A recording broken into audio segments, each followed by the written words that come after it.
but I gotta go quick because the intro's gonna roll.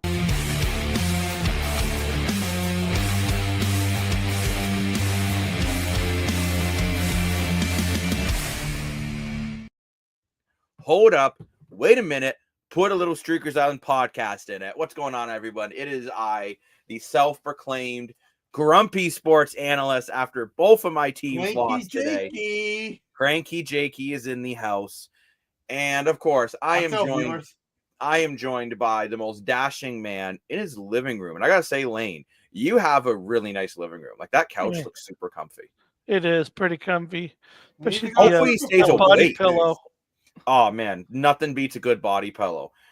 What comes close to a body pillow is Mr. More for Your Money. I'm not that fat, but well, that's not what I meant. Oh, what else did you mean? That you were like as good as a body pillow. Like maybe you're good to cuddle with. I don't know. Oh, I was as fat as a pillow. My thanks a lot. No. Not savings a thing in 2025, Will. But I think we may as well get over the elephant in the room and get into the Edmonton Oilers game. And I don't know how you boys feel, but I think Edmonton's done. Yeah. I thought this game was the first period again was an absolute joke. You cannot get outshot 8-3 with a goaltender, and this is no disrespect to Calvin Pickard. The magic ran out. We all knew he was playing above realistically what he should be doing. And if you didn't know that, well, I don't know what rock you've been living under for the entire Calvin Pickard's career. And I don't mean to try to be sound like a jerk when I say that, but he's not a NHL Stanley Cup Finals goaltender. And let's be honest, everyone's going to question now, should have Stuart Skinner started this game? No. I agree. I don't think he should have. I think you got to go back to him for game 6 now. Yeah, for sure. If it even matters at this point. No team has won 2 straight in this series. I don't see Florida losing 2 straight. Florida did win 2 straight. I thought that too. But Florida they did. You're right. They won game 2 and game 3. That is my apologies. And I did say before this thing started that because series is going to go 7. It's going to be tied 2 apiece after 4. It's going to go into a 3-game series. When I say a 3-game series, I figured Edmonton would win 5 and 7. However, Edmonton can still win a 3-game series, winning 6 and 7. So I wouldn't count this Edmonton Oilers team out until it's just they started the pillow until the fat lady sings kind of thing. You know what? Let's head over to the comment section. And Brendan here is saying that Oilers had some serious leafy odor tonight to their game. Yeah. And you know what, man? I got to agree with you 100%. They did not look ready for the moment. They just seemed stale. Yeah. I don't know how, and I'm sorry, but yet again, I'm calling it here. Connor McDavid and Leon Draisaitl combined for 2 points. Yeah. That's not enough. No. When you have Brad Marchand pulling a McDavid on a second goal was just an absolute beauty. When again, Evan Bouchard being out back checked by Corey Perry, and Corey Perry's old enough to be his father. Like happy Father's Day, early Father's Day, everybody. Just so you know, get a quick shout out there to the dad celebrating. But I gotta agree with you, Brendan. I don't know how you guys feel, but I actually agree with him here. Edmonton almost looked like Toronto. Well, they do have a lot of win games and break our hearts on Friday. They do have a lot of Toronto players on their roster, so I could see why that odor is in the. Speaking of Toronto players on a roster, I'll just call it out here. Why in the bleep did you bench Kapanen? I mean, Kapanen has been a game changer in these playoffs. He has. And I get Arvidsson has been playing well. I guess Skinner's been playing well, but I thought it was odd. Well, I heard it was an injury, but I don't know. Your lineup after a win in general, I don't understand that. That's the only thing that makes sense, Lane. If they, don't want to say what it is, and they said they benched him, it could be injury. I hope that's the case. It's happening and not deserve to be benched, in my opinion. But just to kind of go over some key statistics here again, Edmonton gave the puck away more, only by 1, but still 15-14. They were out hit 31-25. They were 0 for 3 on the power play and only won 46% of their faceoffs. Yep. You know what? You look at those stats and you're like, yeah, that's why they lost. This team just did not. I don't know how you're not pumped to play in front of that electric building. Yeah. Like the fan base in Edmonton has been phenomenal in these playoffs. And you take it for granted because they're just used to it. maybe. Kind of Honestly, expected. that's a high probability. Like we were watching the first period, and then during first intermission, they gave the numbers. And it said Edmonton offensive time was 39 seconds Yeah, in a period I know. with McDavid and Draisaitl. And Skinner, just- former 40 goal scorer. Arbison, former 30 goal scorer. Ryan Newton Harkins, former 100-point getter. Corey Perry, really great player. Like, it's not like this team is full of swelters. Adam Henrique, former 50-point guy. Like, what are you doing of 39 seconds, bro? Yeah, they just don't seem to have it in them. And Brandon, another great point. Both Marchand goals are off faceoffs as well. And you're right. Yeah. Even the second Marchand goal on an Edmonton 1 faceoff, Marchand just wants the puck more. Yeah, Yeah. literally. Yeah. Like There's Brad literally- Marchand with 2 goals again tonight. He was the first star of the game. Sam Bennett, I think he's going to win the Conn Smythe. Another goal again I tonight. would think so. Yeah. Like, I It's mean, either if him he or gets- Marchand. if Sam Bennett gets one more goal, he'll score the most goals in a Stanley Cup run, passing Ovechkin. He's tied with Ovechkin right now. Is that From a is he- guy, pardon? Like, who had that on a bingo card going into these playoffs? That's just nuts. Sam Bennett's mother. Yeah, yeah. But you know what? But Brandon, it's a great point to bring up the faceoffs, and it's actually been a problem for Edmonton these whole playoffs. It's just Florida's such a good team that it's bit them in the butt. Like, I don't think you can beat Florida and make these many mistakes, right? I think you can beat Florida if you play a sound game. Yeah. And this is another game too. I feel it was almost like it was Florida style of game. Very low shot. Yeah.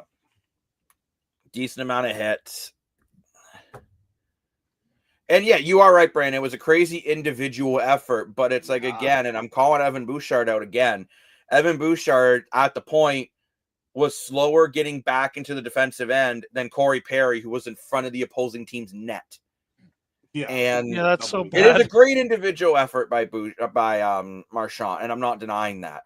But the Edmonton players just have to want it more. Oh, for sure. Like, That's Lane, what do they you, want. Lane, if you were an Oilers fan right now, I'm curious here, would you be feeling the same way us Leaf fans felt after Game 5? Oh, Just 100%. just defeated. Yeah, because it feels like, this Florida Panthers team, they're so deep. They're so like this. They know how to win Stanley Cup. Obviously, they won it last year, right? And, yes, you did come back down 3-0. I guess you could argue, they might not feel out of it knowing that they kind of beat them 3 times in a row. But I don't know. I just feel like this Florida Panthers team is built a little bit different this year. I think they're more skilled. I think they have more talent.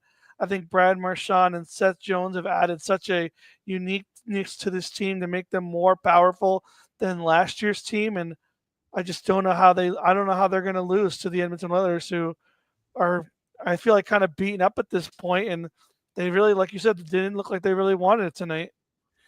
No, they just didn't. And what I just don't understand is, how does Edmonton not come out hungrier? I just Yeah, I don't don't get it. understand.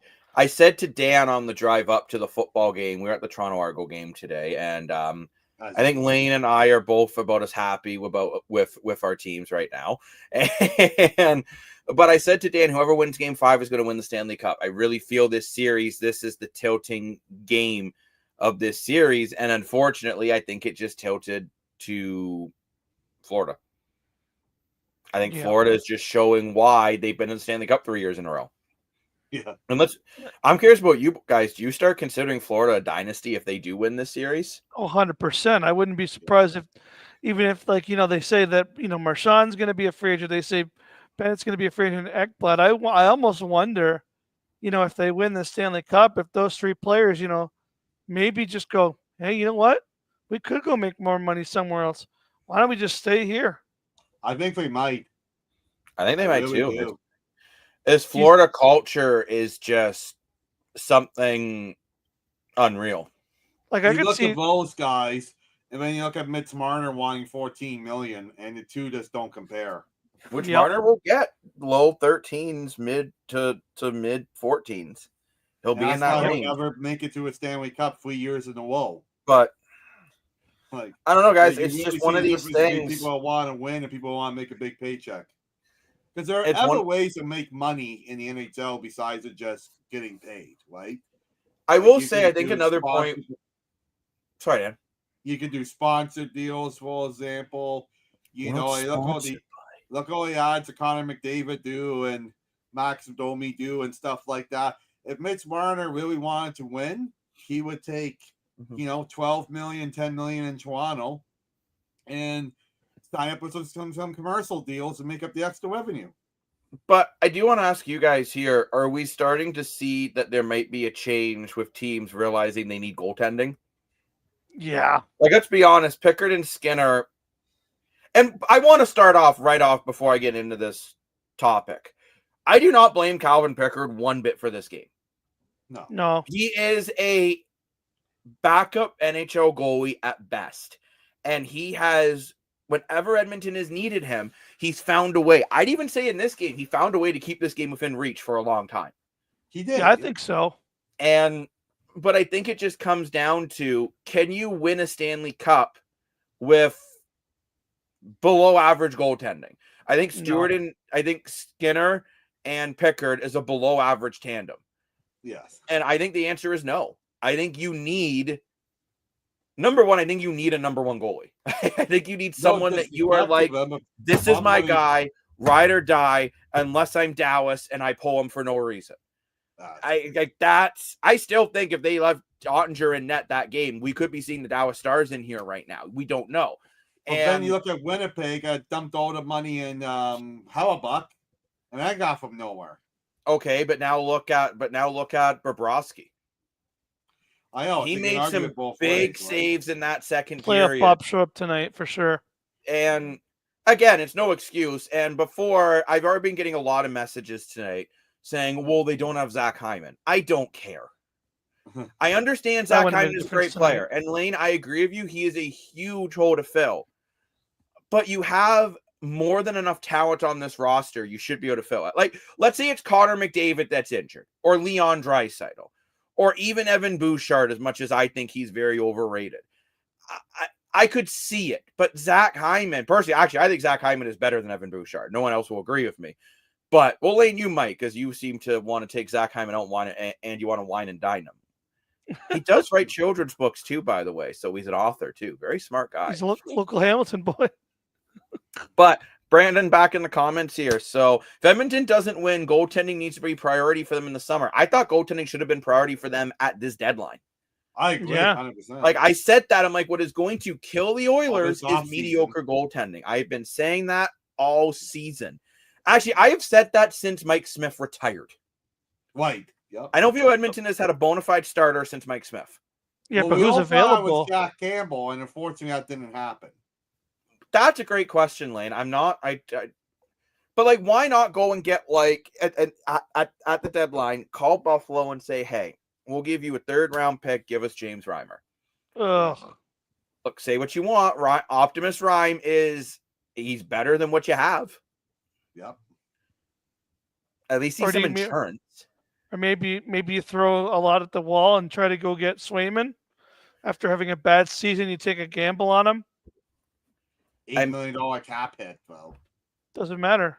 He could bounce back. $8 million in Edmonton. Buy out Darnell Nurse. Buy out Darnell Nurse and bring in a goalie. Problem solved. Because Darnell Nurse is another guy I think is extremely underperformed. Yeah. Like, you pay him $9.5, I believe, to be your star defenseman, and he's just not. I would argue he's maybe their 3rd best defenseman. Like, I would go, as much as I think Bouchard's overrated, I would go Ekholm, then Bouchard, then Nurse. You're paying Nurse to be the feature. Nurse. Or maybe Wallman before Nurse. Maybe you sign, or maybe if Ekblad does hit free agency, maybe that's a guy you go after to start bolster up your defense. You get Wallman, Bouchard, and then you bring in Ekblad. Yeah. Proven a number 1 overall, proven top 2 defenseman. Yeah, I mean, I know you're a little bit scared after what happened last season with the PED situation, but he's still a top end defenseman at the end of the day. Yeah, who cares about that? He is. Right? I don't know. It's just, now, mind you, technically Edmonton's not done. We're talking like this series is over, and it's not over. Feels like it. It's not over till the body pedal sings, as Dan's going to say. Now, mind you, Darnell Nurse tonight did have a goal and an assist, and he was a plus. Oh no, sorry, that was the previous night. But like he was a +2 the previous night, but he was a -1 before in zeros. He hasn't had a great playoff. He's just been okay. When you look at it, would you agree with me on paper? Darnell Nurse and Steph Jones are very comparable.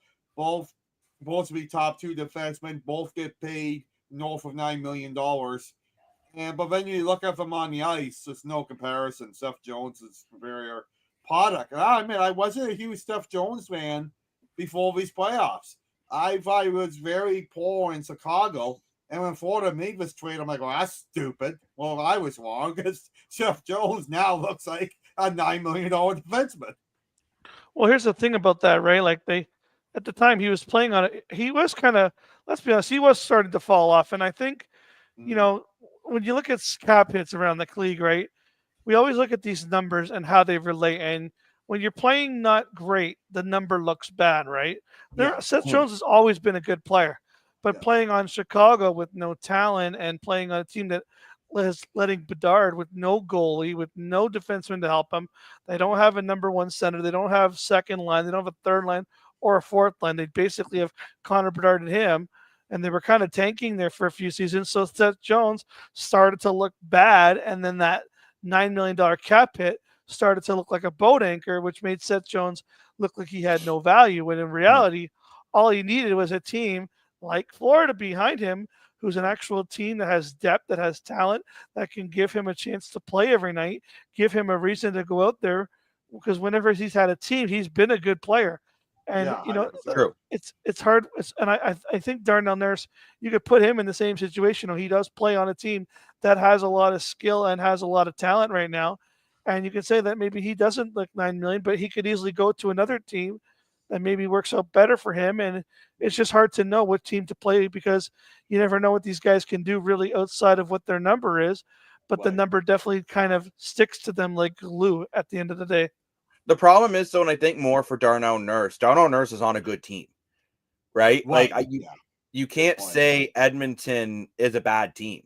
No, I mean, they've been in the Stanley Cup Finals back-to-back years, and I bet Oiler fans, I think, just have to be frustrated because I think they feel like this team is right there. And how many teams are must be saying right now, we just can't beat Florida? Yeah, a lot. Maybe more teams need to look in the recipe of having a couple stars. And you know, I've had some people love the way I've been calling out McDavid and Draisaitl. Other people think I'm insane. But either way, I'm still going to keep doing it because when I watch any other broadcast, no one else is doing it. And I understand McDavid has 33 points in 21 games. I understand Draisaitl has 33 points in 21 games. But in a night like tonight, when you desperately needed them to take this game over, they just didn't. Why is Brad Marchand taking the game over? Why is Sam Bennett the best? Why is Sam Bennett all of a sudden Alexander Ovechkin? Yeah. Let's be honest, most of those 33 points came against the other series where goal scoring wasn't really an issue. Actually, it'd be interesting to break down, at least from a viewer. I was going to say Sam Bennett's been getting a lot of points in this series. No, but I get that. But I'm saying McDavid and Draisaitl. Like, oh, yeah, no, sorry. I wonder with McDavid and Draisaitl, I'm just going to say it. Most of their points feel like they came from the first 2 rounds. That's what I'm trying to say. Like, I don't even feel against Dallas. Like, I would say for Edmonton, the games they've won, it's been more the bottom 6 guys.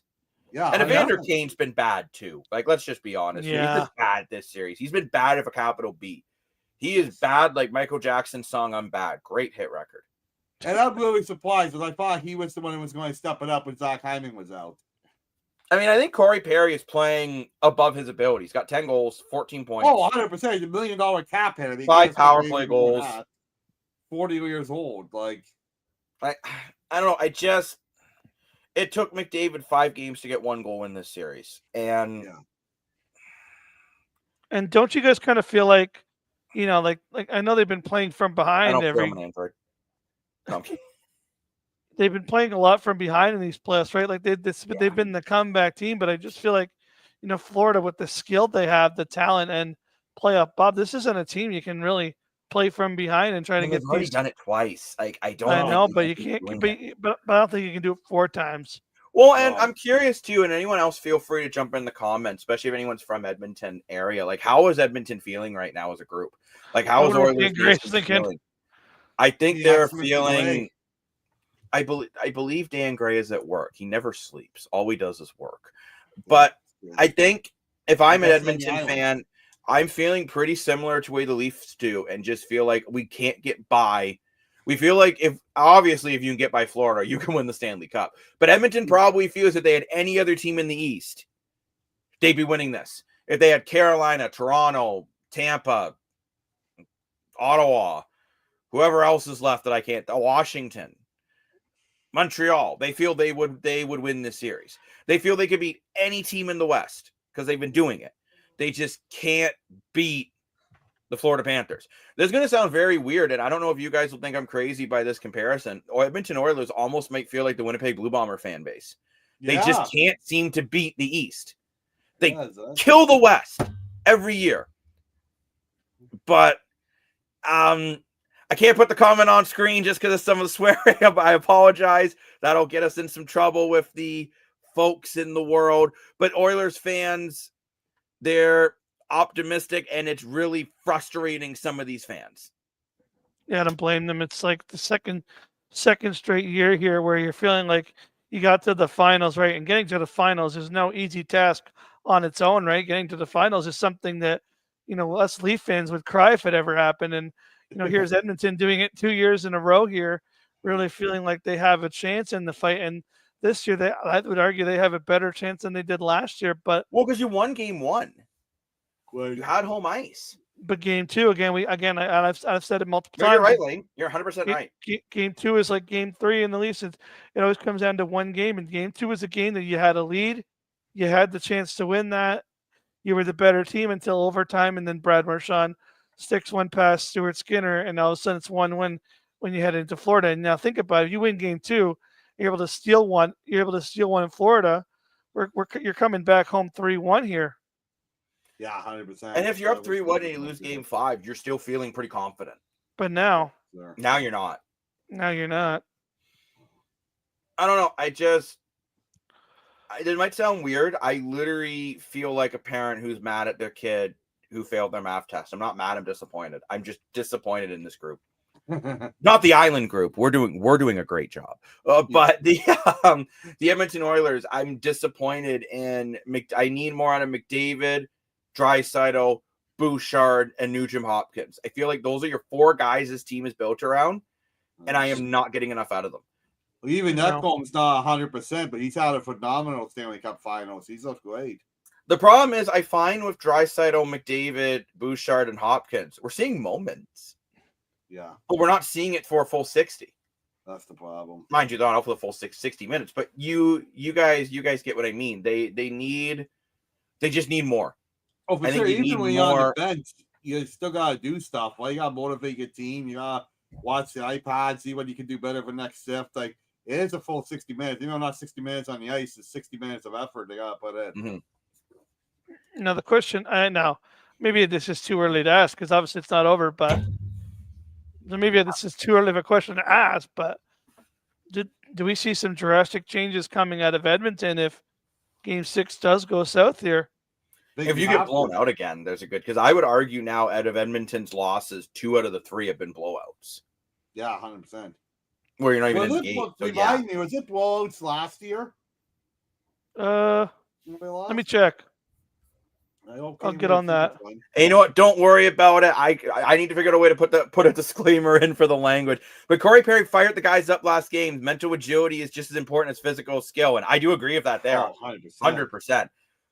Like Corey Perry, I'll be honest, I almost feel like Corey Perry's the captain of this team. Yeah. Like Corey Perry is. Now, mind you, Connor McDavid and Leon Draisaitl could flip the script in Game 6 and 7, and all this 24 minutes and 50 seconds is completely irrelevant. Exactly what I was going to say. Yep. But we said that about Toronto too, and I'm not feeling it in this Edmonton group. I feel they have moments, but I have not seen a complete game from this team. I'll be honest, I don't know how many complete games I've seen in these playoffs from Edmonton. So the $1 million question is, do we feel more confident? Well, Dan, it's funny, not to interrupt you, but I was just looking at the stats from the finals, and oddly enough, you look at the scores, really, it was 3. So, yeah, Game 1 was a 3-0 for Florida, 4-1 for Florida, 4-3 game 3, but then I feel like Edmonton was a team that actually got the blowout wins. It was 8-1 for game 4 for Edmonton, 5-3, and then 5-1. That's then what I was saying before. was more- right? I think this year with the blowouts, it's almost like it's worse than last year, which is crazy to think of. But if they lose, yeah, you do gotta blow it up. A $1 million question is gotta look at it. Do we feel more confident in McDavid and Draisaitl than Matthews, Nylander, and Tavares to be Well, I do, yeah. franchise players? I do. I do. I do Because too. they've done So I it. really more think often. they still have a chance to make something happen in game 6 and 7. As crazy as that sounds, I really I would believe think that way if it was any other team but Florida. I think they'll win game 6 and lose in 7. Yeah. I think they'll win game 6 in Florida. I don't know why Edmonton has not been good at home in this series. I don't know why. I don't know if it's too much pressure to be Well, what in game Edmonton. one? It's like, oh my gosh, we're in Game front of our 2 was fans. Oh overtime. no, what are we gonna do? I thought OnlyFans was something different than this, and then they just seem to completely collapse. By the way, none of us, to my knowledge, have OnlyFans, so don't You never don't know. go looking. I for it. mean, I should start without dashing. Maybe I should start. I'm kidding. I'm kidding. Why not? That's your income blow. Oh boy, we have fun here on the island. But I am curious. Oh, and Shades is dropping in here saying maybe any sort of urgency would be amazing. And yeah, Shades, I gotta agree with you actually. Like, I would love to see Edmonton. I would almost rather them see when they're down, once you're down by 2 goals in the third, even if it's a mistake, at least do something. It Right. just felt like it came so late. Like, okay, so it was 3-0, and then McDavid scores. Okay, you felt like at that point with like I think like 5 minutes left, maybe 7 or 8 minutes left. You're like, okay, maybe they got a shot, but then they let the next goal in like minutes later. And it's like, okay, yeah, never mind. It's tough, right? It's tough. And like I said, I'm sick and tired of Zach Hyman narrative. I get he's a great player. I don't think Zach Hyman is making this much of a difference. I don't, because at the end of the day, Florida is just outclassing you. In the games they're winning, Florida is just outclassing you. Which is funny. After game 1, we all said Florida looked like they couldn't keep up with the Edmonton Oilers. Right. Yeah, And they couldn't in game 1. And all of a sudden, Florida's like, wait, we're bigger. Let's just kill them. It reminds me of Paul Maurice's quote last year against the Oilers when he's like, "You're making plays? The plays! Hit them so get hard they won't have anything left by game 7." So And it seems like Florida's gone back to that narrative, and it works. So I want your thoughts. I want to go around the room. love thoughts. I want the Moore brothers' thoughts on this. Do we just kind of think that offense will never win a Stanley Cup? Like, does it feel like we'll never see a team that goes offensive minded come in and just Okay. You know what I'm trying to ask? One point. Washington won the cup in 2018. Yeah, but that's one team. Is my point. That's okay. So that's one Vegas, time, and like I'd say Vegas was more offensive than defensive. were they? They're pretty physical. But I'd still argue it was more offense. Like, it was more about puck possession and Great, Trevor on that one. And Shades. It's absolutely hilarious how pedestrians Florida is making. Yeah. But I just feel like teams that are more physical, more like play this kind of ratty style of more just going around hitting, like trucking everybody. Yeah, but Edmonton's physical. You go down Edmonton's lineup, it's big. It's a big lineup. They were out hitting everyone in the West. But they're not pesky. Evander Kane is, Corey Perry is. Yeah, but in the wrong Gary way. Kapanen, who wasn't in the lineup for God knows what reason. Maybe he's injured. Maybe Knoblauch put the wrong name down with his pen. I don't know. It just feels like these kind of teams. Well, I'm not disagreeing with you though. And even when Washington won the cup, Dan, when you to your point, Ovechkin is a 50-goal scorer who wants to murder you. That's true. Well, The big teams in the playoffs, you got to be big and mean. Yeah, that's true. You got to be a bully. The bullies seem to win. Washington, Wilson. Who else do they have? They had Anthony Mara or whatever. He was very physical. Mantha, yeah. I don't know. That's a really good point, and I would actually love to go back and look at like the last closer. Maybe that'll be an episode we'll do. We break down the last 10. Like Tampa Bay, you can maybe say was more offensive minded. They were pretty physical too, though.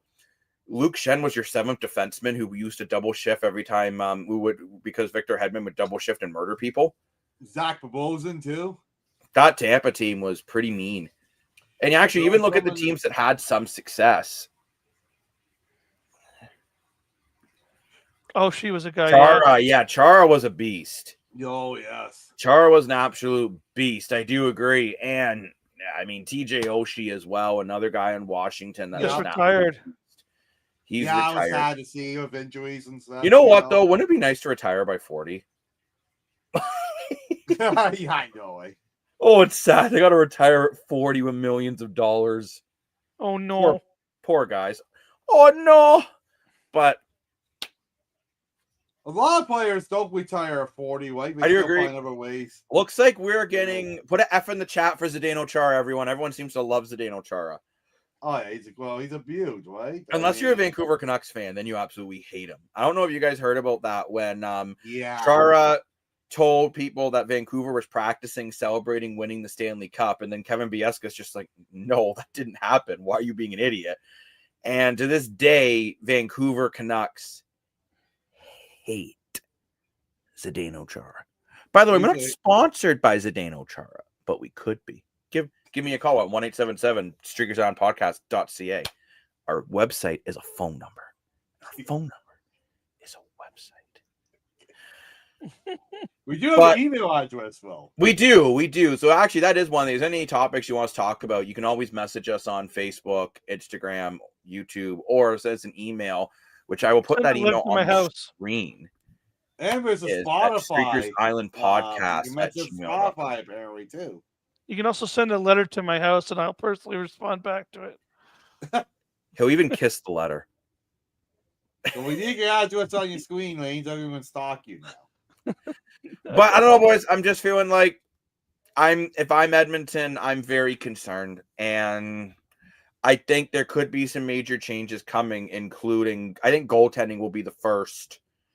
Unless Stuart Skinner can come in and shut the door. You got to go back to Skinner. I think the magic ride of Calvin Pickard is done. I'm not saying he played bad. At one point, it was like, 4 goals and 18 shots he allowed? Like, you can't win the game like that. Just can't.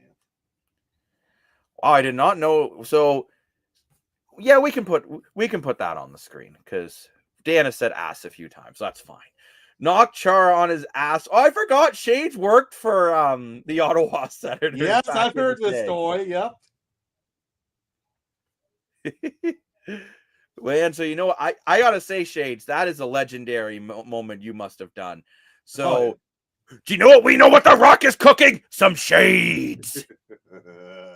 Dan had no idea what our buddy, friend of the program, Adam, won't say his last name in case he's watching. He'll get frustrated with me. But Lane, he said he's like, do you know what the Rock is cooking? And Dan's like, I don't know, I'm not in his kitchen. He had no idea what Adam was talking about. Not a clue, bro. I just know him in Fast and Furious family. Well, now you know he always asks what if you could smell what he's cooking. Oh, okay. And he was a football player. I know that. Yeah. He was in the CFL. And speaking of CFL, we had a couple big games in the CFL today. I think we can quickly touch base on that before we sign off. And we saw the Toronto Argos lose a tough one to the Calgary Stampeders. I mean, you can't win when you don't score. I thought the defense for Toronto looked a lot better this week than they did last week. A lot better. Did. Yeah. They were able to contain the running game. They contained Vernon Adams for about 2.5 quarters. Yeah. The problem was as soon as Tim McManus went down with an undisclosed injury, that was kind of the end for there. And yes, Shades, it was Calgary. And I do agree with you. The Rock is hilarious. Not as hilarious as Vin Diesel, though. I love Vin Diesel. Look up when you're done watching our show, Vin Diesel singing Drunken Love on YouTube. It is the funniest thing you ever see. But Toronto Argos, I think as much as it was another loss, they go down to 0-2. I think there's some things they can build on. I thought Williams looked a lot better this game. Actually, I thought he was explosive. Yeah. And Shades, you're not feeling too confident about your Red Blacks, eh? How do I put this? I'm seeing a lot of people saying it's just record they got.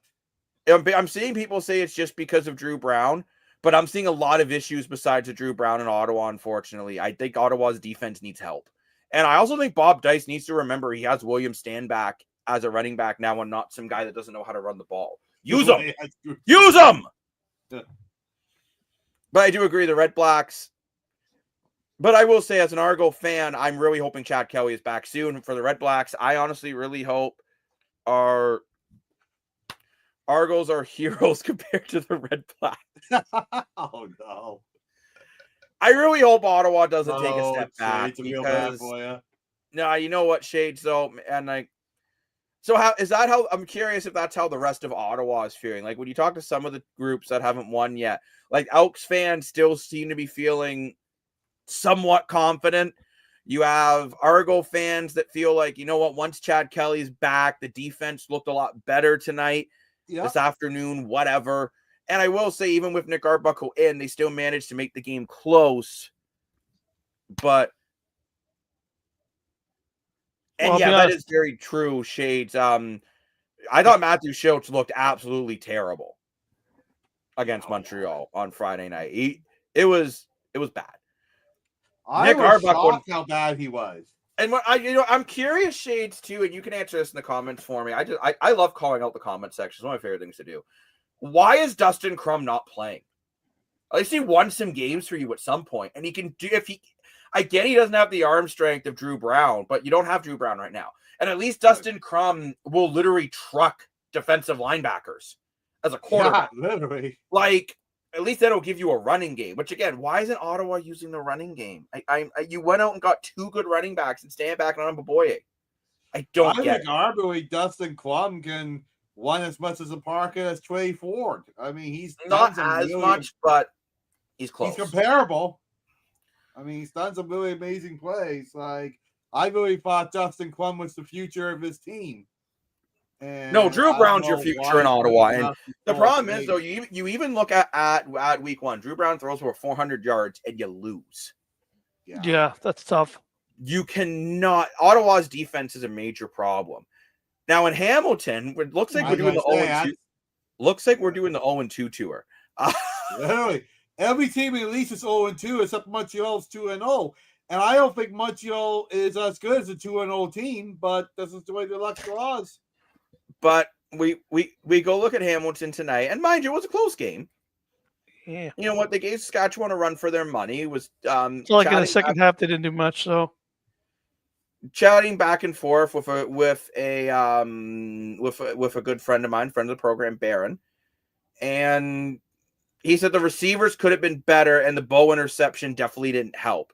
How many times have we seen and the Bow interception definitely didn't help? It has been a big issue for the Hamilton Tiger Cats. But I want to say, Smith, here, this is the largest comment on a Streakers Island podcast stream. Congratulations.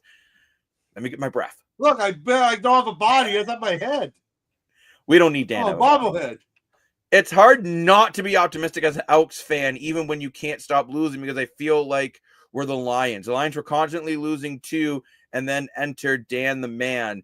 They were already amazing before they got that coach. Coach isn't everything. I'm just saying there's a spark here to ignite, ready to ignite. I do agree with that. I think Edmonton, out of the teams that haven't won yet, is in good shape, right? Like, I don't remember who they play next week, but I still think the Elks have to feel somewhat confident.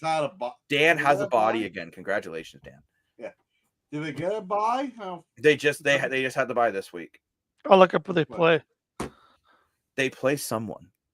You think I'd remember? I am the self-proclaimed sports analyst, but I do not. But they play Alouette. Oh, they play Montreal. Come on. You know what? That'll be interesting to see how that Owls defense does against a more mobile quarterback. Because I will say, as much as I thought Schultz struggled in Ottawa, he had a drive where he actually really was able to move the ball pretty efficiently.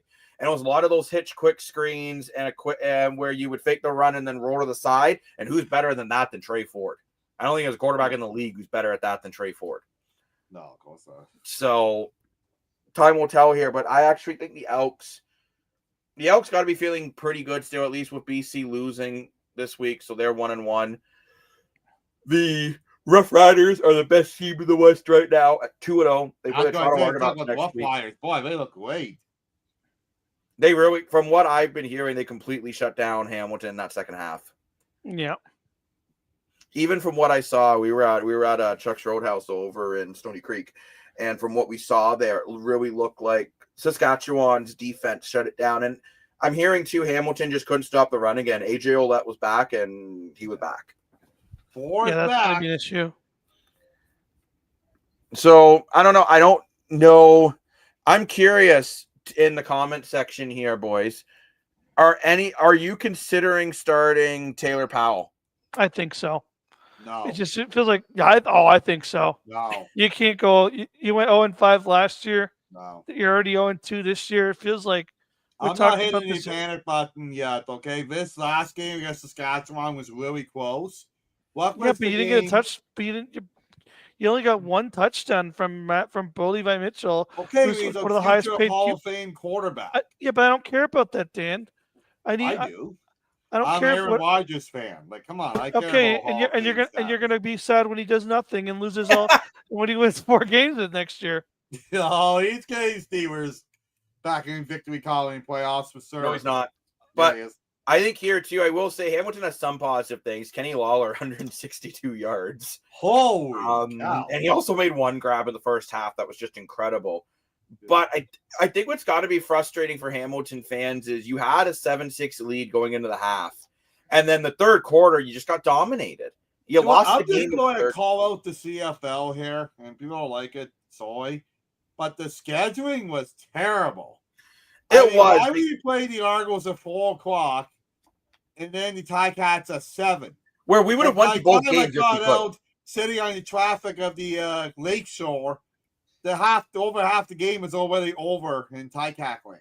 Like, I want to see the game too, right? Like, that was really poor scheduling. Well, I think it's poor scheduling too for a fan base where Hamilton and Toronto are so close. You will get fans going to both teams' games. For sure. We saw Ticat fans in the Argos today, which didn't make any sense because I'm like, you're going to miss your home opener to be at the Argos home opener? Maybe he thought they were just playing really the Argos. Doing the Argos that much? I don't know. Oh, here's an interesting comment here. Are the Schooners ever actually coming? So this gets in the CFL expansion. Now, we've talked about this quite a bit on the podcast. Dan thinks CFL expansion should happen like yesterday. Oh, 100%. There's too many good players in the league. We look at Cody Fajardo and McCall Buffalo-Thompson as backup quarterbacks. Okay? Backups. We look at Brown, who is one of the best running backs in the league that does not have a job right now. There is too much talent in the CFL. There's probably some amazing talented football players that we don't even know of that are not in the league right now. It's like you need 10 teams. It's so much better for scheduling being an even number. You would need the revenue of fans and TV and advertising on the East Coast. Oh my God, like it has to happen. But when you talk about the Schooners, there's been reports that if the XFL folds, St. Louis. I don't care. You still need the Schooners. But You Dan, do. They have to happen. The team out there, then it can't go there. Figure it out. They have the see- arena. They have the fan base. It's a Canadian city. It's beautiful out east in the summertime. Has to be 2 installments we bring in. Like, figure it out.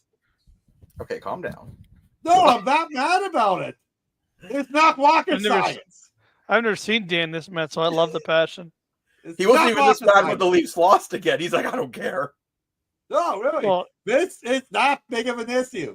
The CFL wants to build team revenue. They want to build a TV contract. They want to get American people in. What's the first thing everyone makes fun of CFL? Oh, it only has 9 teams. At least get us in double digits. No, but I look at it, I think St. Louis could be a great option. The XFL is going to fold. Let's be honest. You're getting 3. Yeah, but you need to get the Schooners in there first. Okay, but Dan, You know, get I the don't- Schooners, then you get St. Louis, then you get Quebec City. Then No, we no, have no, no, 12 teams. Do you know who you take? Whatever owner is willing to put in the money to do it in a market that you True. think can succeed. St. Louis can succeed. And I'm going to tell you why. They are Well, I get- averaging between 30 to 40,000 to watch the NFL rejects. The CFL is not the NFL rejects because it's a completely different sport. Correct, yeah.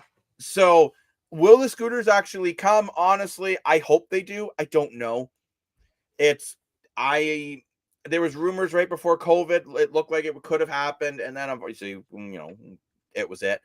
And I don't know.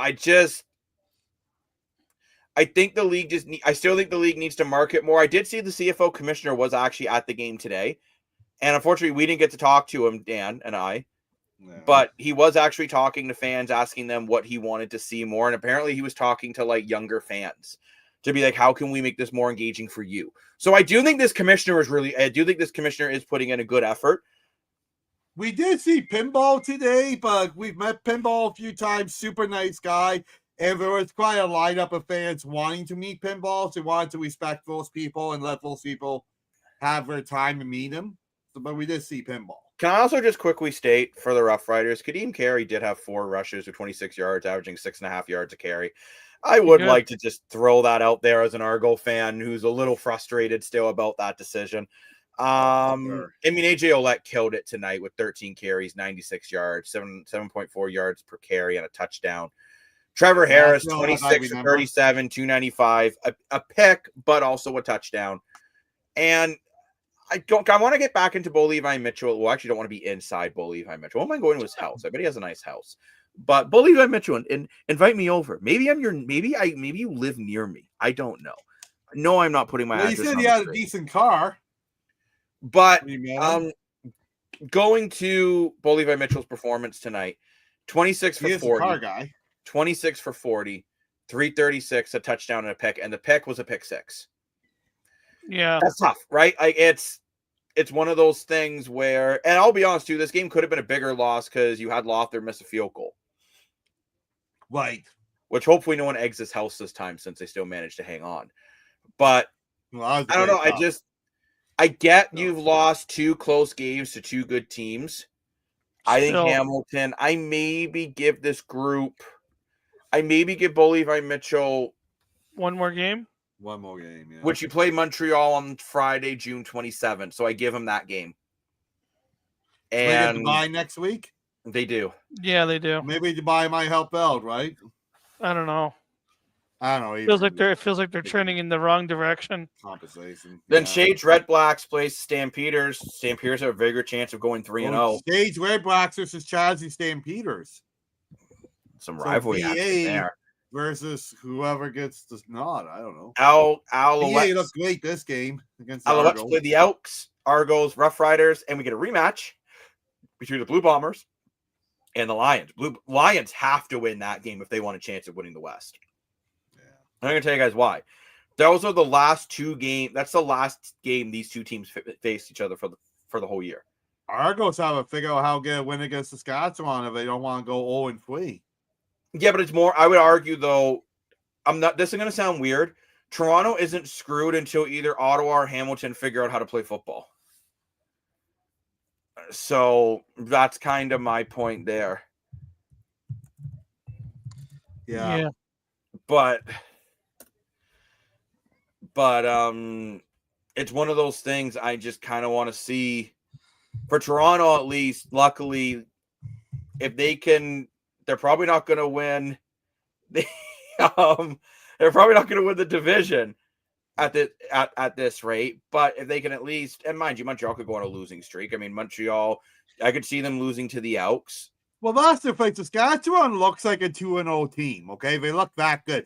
I was an idiot when I said I wasn't sold on them. I'll bet on there. I was really wrong.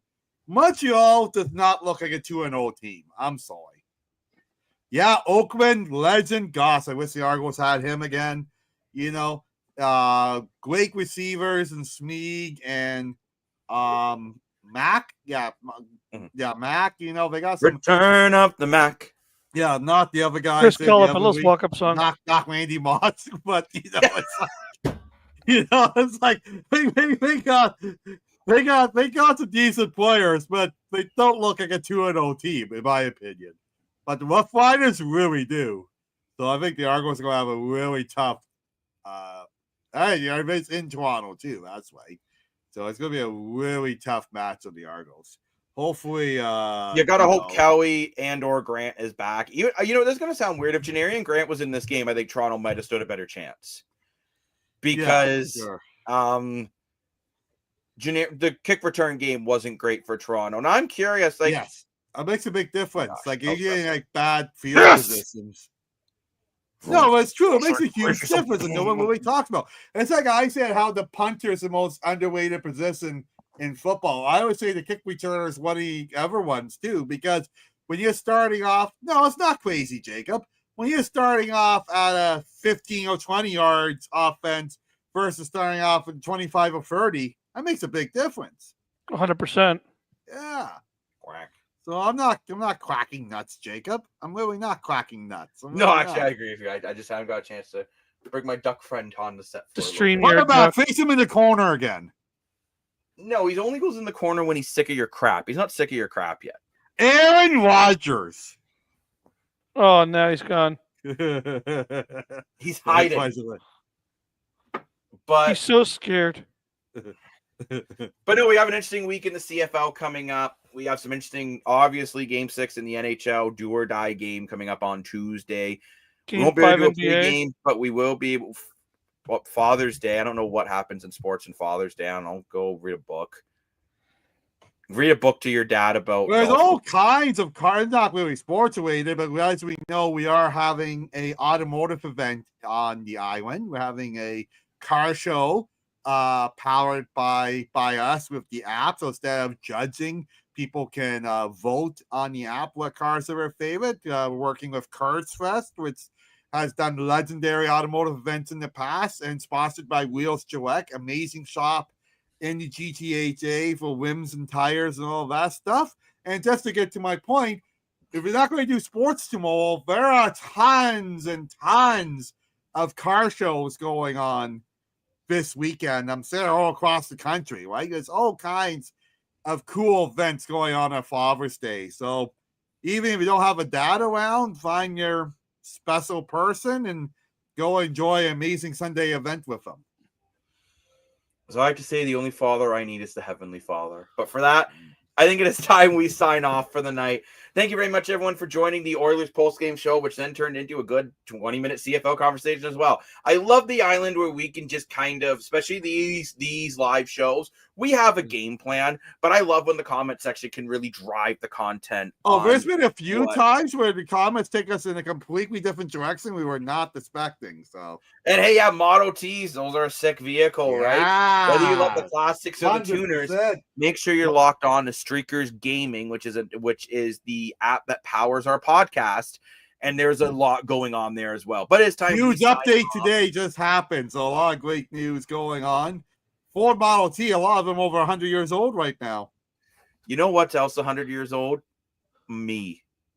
No. Not even a third wave there yet, Jacob. But thank you very much, everyone, for watching the Streakers On podcast at night. I'm the self-proclaimed sports analyst, joined by Lane Dashing Dashco, who is not up for murder charges like Antonio Brown, so that's great. Well, and we'll be talking about that on our Monday episode, by the way. And the one, the only, the man who never makes you feel lonely, Mr. More for Your Money. Woo! Until next time, we'll see you on the next podcast. Bye-bye.